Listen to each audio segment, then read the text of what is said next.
ಈ ಮೈಸೂರು ಪಾಕ್ ಮಾಡ್ಕೊಳ್ಳೋದಕ್ಕೆ ಕಡಲೆ ಹಿಟ್ಟು ತೋರಿಸ್ತಾ ಇದ್ದೀನಿ. ಕಡಲೆ ಹಿಟ್ಟು ಬಂದು 1 ಕಪ್ ಅಳತೆಯಿಂದ 1 ಕಪ್ ಕಡಲೆ ಹಿಟ್ಟನ್ನು ಒಂದು ಪಾತ್ರೆಗೆ ಹಾಕ್ತಾ ಇದ್ದೀನಿ. ನೀವು ಎಲ್ಲ ಪದಾರ್ಥನೂ ಒಂದೇ ಪಾತ್ರೆಯಲ್ಲಿ ಅಳತೆ ಮಾಡ್ಕೋಬೇಕಾಗತ್ತೆ. ಇವಾಗ ಅದೇ ಕಪ್ಪಲ್ಲಿ ನಾನು 1.5 ಕಪ್ಪಷ್ಟು ತುಪ್ಪ ಮತ್ತು ಎಣ್ಣೆ ಎರಡೂ ಕೂಡ ಮಿಕ್ಸ್ ಮಾಡಿ ತೊಗೊಂಡಿದ್ದೀನಿ. ಕಡಲೆ ಹಿಟ್ಟು ಯಾವ ಕಪ್ಪಲ್ಲಿ ತೊಗೊಂಡೆ ನೋಡಿ, ಅದೇ ಕಪ್ಪಲ್ಲಿ 1.5 ಕಪ್ಪಷ್ಟು ತುಪ್ಪ ಮತ್ತು ಎಣ್ಣೆ. 1 ಕಪ್ಪು ಎಣ್ಣೆ ಹಾಕಿದ್ದೀನಿ, ಅರ್ಧ ಕಪ್ಪಷ್ಟು ತುಪ್ಪ ಹಾಕಿ ಮಿಕ್ಸ್ ಮಾಡಿ ಇಟ್ಕೊಂಡಿದ್ದೀನಿ. ಇವಾಗ ಈ 1 ಕಪ್ ಕಡಲೆ ಹಿಟ್ಟಿಗೆ ಸ್ವಲ್ಪ ನಾವು ತುಪ್ಪ ಹಾಕಿ ಮಿಕ್ಸ್ ಮಾಡಿ ಇಟ್ಕೊಳ್ಳೋಣ. ಈ ರೀತಿ ಮಾಡೋದ್ರಿಂದ ನಮಗೆ ಗಂಟುಗಳಾಗಲ್ಲ, ಮೈಸೂರು ಪಾಕು ತುಂಬ ಚೆನ್ನಾಗಿ ಬರುತ್ತೆ. ಇವಾಗ ಸ್ವಲ್ಪ ನಾನು ತುಪ್ಪ ಹಾಕಿ ಮಿಕ್ಸ್ ಮಾಡ್ಕೋತಾ ಇದ್ದೀನಿ ನೋಡಿ.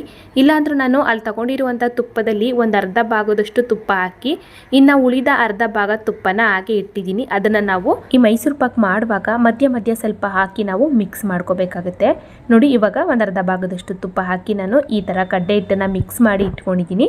ಸ್ವಲ್ಪನೂ ಕೂಡ ಗಂಟಿರಬಾರ್ದು ನೋಡಿ. ಇದು ಕರೆಕ್ಟಾಗಿ ರೆಡಿಯಾಗಿದೆ. ಇವಾಗ ಇದನ್ನು ಒಂದು ಸೈಡಲ್ಲಿ ಇಟ್ಟು ನಾವು ಸಕ್ಕರೆ ಪಾಕನ ರೆಡಿ ಮಾಡ್ಕೊಳ್ಳೋಣ. ಈ ಸಕ್ಕರೆ ಪಾಕನ ರೆಡಿ ಮಾಡ್ಕೊಳ್ಳೋದಕ್ಕೆ ಒಂದು ಪಾತ್ರೆ ಬಿಸಿ ಇಟ್ಟು ಸಕ್ಕರೆ ಹಾಕ್ತಾಯಿದ್ದೀನಿ. ಸಕ್ಕರೆ ಬಂದು ನಾನು ಕಡಲೆ ಹಿಟ್ಟನ್ನು ಯಾವ ಕಪ್ಪಲ್ಲಿ ತೊಗೊಂಡೆ ನೋಡಿ, ಅದೇ ಕಪ್ಪಲ್ಲಿ 1.5 ಕಪ್ಪಷ್ಟು ಸಕ್ಕರೆ ಹಾಕಿದ್ದೀನಿ. 1 ಕಪ್ ಕಡಲೆ ಹಿಟ್ಟಿಗೆ 1.5 ಕಪ್ಪಷ್ಟು ಸಕ್ಕರೆ ಹಾಕಲೇಬೇಕು. ಇವಾಗ ಅದೇ ಕಪ್ಪಲ್ಲಿ 3/4 ಕಪ್ಪಷ್ಟು ನೀರು ಹಾಕ್ಕೊಂಡು ಪಾಕನ ರೆಡಿ ಮಾಡ್ಕೊಳ್ಳೋಣ. 1.5 ಕಪ್ ಸಕ್ಕರೆಗೆ 3/4 ಕಪ್ಪಷ್ಟು ನೀರು ಹಾಕ್ಕೊಂಡು ಪಾಕ ರೆಡಿ ಮಾಡ್ಕೋಬೇಕು. ಪಾಕ ಬಂದು ನಮಗೆ ಇಲ್ಲಿ 1 ಎಳೆ ಪಾಕ ರೆಡಿಯಾಗಬೇಕು. ಪಾಕನ ನಾವು ಈ ರೀತಿ ಮಧ್ಯ ಮಧ್ಯ ತಿರುಗಿಸ್ಕೊಂಡು ಚೆಕ್ ಮಾಡಿ ನೋಡ್ಕೊತಾನೆ ಇರಬೇಕು. ಪಾಕ ಗಟ್ಟಿ ಆಗೋದಕ್ಕೆ ಬಿಡಬಾರ್ದು. ತುಂಬ ಗಟ್ಟಿ ಆಗಿಬಿಟ್ರೆ ಮೈಸೂರು ಪಾಕು ಕೂಡ ಗಟ್ಟಿ ಆಗಿಬಿಡುತ್ತೆ. ಹಾಗಾಗಿ ನಾವು ಈ ರೀತಿ ಮಧ್ಯ ಮಧ್ಯ ತಿರುಗಿಸ್ಕೊಂಡು ಪಾಕನ ಚೆಕ್ ಮಾಡಿ ನೋಡ್ಕೊತಾನೆ ಇರಬೇಕು. ಇವಾಗ ಒಂದ್ಸಲ ನಾವು ಪಾಕನ ಚೆಕ್ ಮಾಡಿ ನೋಡೋಣ ನೋಡಿ. ಇವಾಗ ಪಾಕನ ನಾನು ಚೆಕ್ ಮಾಡಿ ತೋರಿಸ್ತಾ ಇದ್ದೀನಿ. ಈ ರೀತಿ ಒಂದೆಳೆ ಪಾಕ ಬರಬೇಕು. ಇವಾಗ ತಡ ಮಾಡಬಾರ್ದು. ಹಿಂದೆನೇ ನಾವು ರೆಡಿ ಮಾಡಿ ಇಟ್ಕೊಂಡಂಥ ಈ ಕಡಲೆ ಹಿಟ್ಟನ್ನು ಹಾಕಿ ಚೆನ್ನಾಗಿ ಮಿಕ್ಸ್ ಮಾಡ್ಕೊಳ್ಳೋಣ. ಈ ರೀತಿ ಕಡಲೆ ಹಿಟ್ಟನ್ನು ಸೇರಿಸುವಾಗ ಉರಿ ಕಡಿಮೆ ಇಟ್ಕೊಂಡು ಕಡಲೆ ಹಿಟ್ಟನ್ನು ಸೇರಿಸ್ಕೊಳ್ಳಿ. ಸ್ವಲ್ಪನೂ ಕೂಡ ಗಂಟಾಗಲ್ಲ, ಆರಾಮಾಗಿ ಮಾಡ್ಕೋಬೋದು. ಉರಿ ಕಡಿಮೆ ಇಟ್ಕೊಂಡು ಎಲ್ಲ ಕಡಲೆ ಹಿಟ್ಟನ್ನು ಸೇರಿಸ್ಕೊಂಡು ನಿಧಾನವಾಗಿ ಮಿಕ್ಸ್ ಮಾಡ್ಕೊಳ್ಳಿ. ಈ ರೀತಿ ಒಂದೇ ಪೊಸಿಷನಲ್ಲಿ ಮಿಕ್ಸ್ ಮಾಡ್ಕೋಬೇಕು. ಉರಿ ಕಡಿಮೆ ಇಟ್ಕೊಂಡು ಮಿಕ್ಸ್ ಮಾಡ್ಕೊಳ್ಳೋಣ. ಈ ರೀತಿ ಯಾವಾಗ ಇದು ಬಬಲ್ಸ್ ಬಂದು ಬೇಯೋದಕ್ಕೆ ಸ್ಟಾರ್ಟ್ ಆಗುತ್ತೋ ಆವಾಗ ನಾವು ಸ್ವಲ್ಪ ಸ್ವಲ್ಪ ತುಪ್ಪ ಹಾಕಿ ಮಿಕ್ಸ್ ಮಾಡ್ಕೊಳ್ಳೋಣ. ತುಪ್ಪನ ನಾವು ಪಕ್ಕದಲ್ಲಿ ಬಿಸಿ ಆಗೋದಕ್ಕೆ ಇಟ್ಕೊಂಡಿರಬೇಕು. ಪಕ್ಕದ ಗ್ಯಾಸಲ್ಲಿ ನಾವು ಕಡಿಮೆ ಉರಿನಲ್ಲಿ ತುಪ್ಪ ಬಿಸಿ ಆಗ್ತಾ ಇರಬೇಕು. ಆ ಬಿಸಿಯಾಗಿರುವಂಥ ತುಪ್ಪನ ನಾವು ಒಂದೊಂದು ಸೌಟು ಎತ್ತಿ ಒಂದು 3-4 ಬ್ಯಾಚ್ ಹಾಕಿ ಮಿಕ್ಸ್ ಮಾಡ್ಕೊಳ್ಳೋಣ. ಇವಾಗ ನೋಡಿ, ಒಂದು ಬ್ಯಾಚ್ ನಾನೇನು ತುಪ್ಪ ಹಾಕ್ತೆ ಅದೆಲ್ಲ ಪೂರ್ತಿಯಾಗಿ ಕುಡ್ಕೊಂಡಿದೆ. ಮತ್ತೆ ನಾವು ಹಿಂದೆ ಇನ್ನೊಂದು ಸೌಟು ತುಪ್ಪನೂ ಹಾಕಿ ಚೆನ್ನಾಗಿ ಮಿಕ್ಸ್ ಮಾಡ್ಕೊಳ್ಳೋಣ ನೋಡಿ. ಇವಾಗ 2ನೇ ಬ್ಯಾಚ್ ತುಪ್ಪ ಹಾಕ್ತಾ ಇದ್ದೀನಿ. ತುಪ್ಪನ ನಾವು ಈ ರೀತಿ ಸ್ಟೆಪ್ ಆನ್ ಸ್ಟೆಪ್ ಹಾಕ್ಕೊಂಡು ಮಿಕ್ಸ್ ಮಾಡ್ಕೋತಾನೆ ಇರಬೇಕು. ಚೆನ್ನಾಗಿ ಮಿಕ್ಸ್ ಮಾಡ್ಕೊಳ್ಳೋಣ. ಇದು ಕೂಡ ಚೆನ್ನಾಗಿ ಡ್ರೈ ಆದಮೇಲೆ ಮತ್ತೆ ನಾವು ಇನ್ನೊಂದು ಸೌಟು ತುಪ್ಪನೂ ಹಾಕಿ ಮಿಕ್ಸ್ ಮಾಡ್ಕೋಬೇಕು. ಈ ರೀತಿ ಒಂದೇ ಪೊಸಿಷನಲ್ಲಿ ಉರಿ ಕಡಿಮೆ ಇಟ್ಕೊಂಡು ಚೆನ್ನಾಗಿ ಮಿಕ್ಸ್ ಮಾಡ್ಕೊಳ್ಳೋಣ. ಇವಾಗ ನೋಡಿ, ಇನ್ನೊಂದು ಸೌಟು ತುಪ್ಪನೂ ಕೂಡ ಹಾಕ್ತಾ ಇದ್ದೀನಿ. ತುಪ್ಪ ಹಾಕುವಾಗ ತುಂಬ ಕಾದಿರುವಂಥ ತುಪ್ಪನೂ ಕೂಡ ಹಾಕಬಾರ್ದು. ಆ ತುಪ್ಪ ನಾವು ಪಕ್ಕದಲ್ಲಿ ಬಿಸಿ ಇಟ್ಟಿರ್ತೀವಿ ನೋಡಿ, ಅವಾಗೇನಾದರೂ ತುಂಬ ಹೊಗೆ ಬಂದ್ಬಿಡ್ತು ಅಂದರೆ ನೀವು ಗ್ಯಾಸ್ ಆಫ್ ಮಾಡ್ಕೋಬೇಕು. ತುಂಬ ತುಪ್ಪನ ಕಾಯಿಸಿ ಹಾಕಬಾರ್ದು, ಅಂದರೆ ತುಂಬ ಬಿಸಿಯಾಗಿರುವಂಥ ತುಪ್ಪನ ಹಾಕಬಾರ್ದು. ಮೈಸೂರು ಪಾಕು ಕಪ್ಪಾಗ್ಬಿಡುತ್ತೆ. ಇವಾಗ ನೋಡಿ, ಫೈನಲ್ ಆಗಿ ನಾನು ಅಲ್ಲೇನು ಉಳಿದಿದೆ ತುಪ್ಪ ಅದನ್ನೆಲ್ಲ ಸೇರಿಸಿ ಮಿಕ್ಸ್ ಮಾಡಿಕೊಂಡು ನಾವು ಒಂದು ಟ್ರೇ ಅಥವಾ ಒಂದು ತಟ್ಟೆಗೆ ಹಾಕ್ಕೊಳ್ಳೋಣ.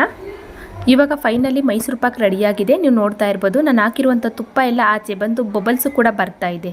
ಇವಾಗ ಇದು ಕರೆಕ್ಟಾಗಿ ರೆಡಿಯಾಗಿದೆ. ನಾವು ತಡ ಮಾಡದೆ ಯಾವುದಾದ್ರೂ ಒಂದು ಟ್ರೇ ಅಥವಾ ಒಂದು ತಟ್ಟೆಗೆ ನಾವು ಬೇಗ ಹಾಕ್ಬಿಡ್ಬೇಕು. ಇಲ್ಲಾಂದರೆ ಮೈಸೂರು ಪಾಕ್ ಅಲ್ಲೇ ಬೆಂದೋಗ್ಬಿಡುತ್ತೆ, ಗಟ್ಟಿಯಾಗೂ ಕೂಡ ಆಗುತ್ತೆ ನೋಡಿ. ಇವಾಗ ಎಲ್ಲ ಮೈಸೂರು ಪಾಕು ಕೂಡ ಸೇರಿಸಿತ್ತು. ನಾವು ತುಂಬ ಟೈಟಾಗಿ ಇದನ್ನು ಪ್ರೆಸ್ ಮಾಡಬಾರ್ದು. ಸುಮ್ಮನೆ ಮೇಲೆ ಸ್ಮೂತಾಗಿ ಈ ರೀತಿ ಮಾಡಬೇಕಷ್ಟೇ. ತುಂಬ ಟೈಟಾಗಿ ಅದ್ಮಿ ನಾವು ಪ್ರೆಸ್ ಮಾಡಬಾರ್ದು ನೋಡಿ. ಇಷ್ಟೇ ಇದು. ಇವಾಗ ಇದು ರೆಡಿಯಾಗಿದೆ. ಒಂದು 10 ನಿಮಿಷ ಬಿಟ್ಟು ನಾವು ನಮಗೆ ಬೇಕಾದ ಆಕಾರದಲ್ಲಿ ಸ್ವಲ್ಪ ಮಾರ್ಕ್ ಮಾಡಿ ಬಿಡೋಣ. ಇವಾಗ 10 ನಿಮಿಷ ಆದಮೇಲೆ ನಾನು ಸ್ವಲ್ಪ ಮಾರ್ಕ್ ಮಾಡ್ಕೋತಾ ಇದ್ದೀನಿ.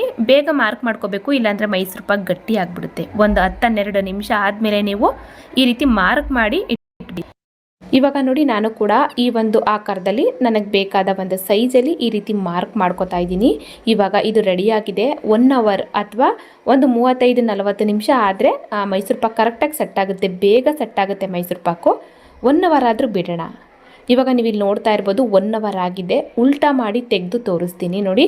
ನಾನು ಉಲ್ಟಾ ಮಾಡ್ತಿದ್ದಂಗೆ ಪಾತ್ರೆಯಿಂದ ಕೆಳಗಡೆ ಬಿದ್ದೋಯ್ತು. ಅಷ್ಟು ಚೆನ್ನಾಗಿ ಬರುತ್ತೆ, ಸ್ವಲ್ಪನೂ ಕೂಡ ಅಂಟಲ್ಲ ನೋಡಿ. ಮೈಸೂರು ಪಾಕನ್ನ ನಾನು ತೆಗೆದು ನಿಮಗೆ ತೋರಿಸ್ತಾ ಇದ್ದೀನಿ. ಎಷ್ಟು ಸಾಫ್ಟಾಗಿ ಮೈಸೂರು ಪಾಕು ಎಷ್ಟು ಚೆನ್ನಾಗಿ ಬಂದಿದೆ ಅಂದರೆ ನಿಜವಾಗ್ಲೂ ತುಂಬ ಚೆನ್ನಾಗಿ ಬಂದಿದೆ ಮೈಸೂರು ಪಾಕು. ನಾವು ಮೈಸೂರು ಪಾಕ್ ಮಾಡುವಾಗ ಯಾವಾಗಲೂ ಅಳತೆನ ಫಾಲೋ ಮಾಡಬೇಕು. ಎಲ್ಲ ಪದಾರ್ಥನೂ ಕೂಡ ಒಂದೇ ಪಾತ್ರೆಯಲ್ಲಿ ಅಳತೆ ಮಾಡಿಕೊಂಡು ಅಳತೆ ಪ್ರಕಾರ ಮೈಸೂರು ಪಾಕನ್ನ ಮಾಡಬೇಕು. ಪರ್ಫೆಕ್ಟಾಗಿ ಬರುತ್ತೆ ಮೈಸೂರು ಪಾಕು. ನೋಡಿ ಎಷ್ಟು ಚೆನ್ನಾಗಿ ಬಂದಿದೆ ಅಂದರೆ ಮೈಸೂರು ಪಾಕ್ನ ಒಂದು ಕಲರು ಕೂಡ ತುಂಬ ಚೆನ್ನಾಗಿ ಬಂದಿದೆ. ಮೈಸೂರು ಪಾಕು ಹದವಾಗಿ ಸಾಫ್ಟಾಗಿ ಬಂದಿದೆ.